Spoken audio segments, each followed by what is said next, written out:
Hi friends, welcome to my channel. Friends, మా పాపకి ఈరోజైతే నేను క్యారెట్ పెట్టాను. ఆఫ్టర్నూన్ బాగుంది. చిన్నగా కట్ చేసుకొని వేడి నీళ్ళలో వేసి ఉడికించి పెట్టాలి. అన్నం గంజులు, ఏదైనా ప్రసాదం చేసే గంజులలో మాత్రమే ఉడికించండి.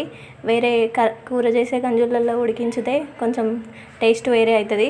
కుక్కర్లో కూడా వేయచ్చు, కానీ నార్మల్ పప్పే కుక్కర్లో వేయొద్దు అంటారు, అందుకే వేయలేదు. ఇలా మెత్తగా ఉడికేరాక ఉడికించండి. మనం ఇట్లా మెత్తగా చేసుకొని, లేకపోతే దేనితోనైనా స్మాష్ చేసి తినిపించవచ్చు. అది ఎట్లుండాలంటే ఇట్లా స్పూన్కి వచ్చేలాగా జారే విధంగా ఉంటే బేబీ తింటుంది. కొంచెం లైట్గా నెయ్యి వేయండి, అలాగే కొంచెం సాల్ట్ వేయండి. ఫస్ట్ మీరు తిని చూసి వాళ్ళకి పెట్టండి. అదే కానీ ఇంకా వేరే ఎక్స్పెరిమెంట్స్ చేసి యూట్యూబ్లో చెప్పిన విధంగా అన్నీ మాత్రం పిల్లల మీద ఎక్స్పెరిమెంట్ చేసి పెట్టొద్దండి. వాళ్ళకి నచ్చితేనే తింటారు.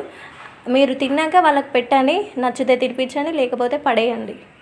వాళ్ళు అది చేశారు, నేను ఇది చేస్తా అని అన్నీ మిక్స్ చేసి ప్యూరీ అని యాపిల్ అదంతా చెత్త ఉడకబెట్టి పిల్లలకు పెట్టకండి. ఏ డాక్టర్ అయితే సజెస్ట్ చేయలేదు అలా ఉడకబెట్టి పెట్టమని. మీరైతే ఎక్స్పెరిమెంట్ చేయకండి. నచ్చితేనే వాళ్ళకి పెట్టండి, లేకపోతే వదిలేయండి.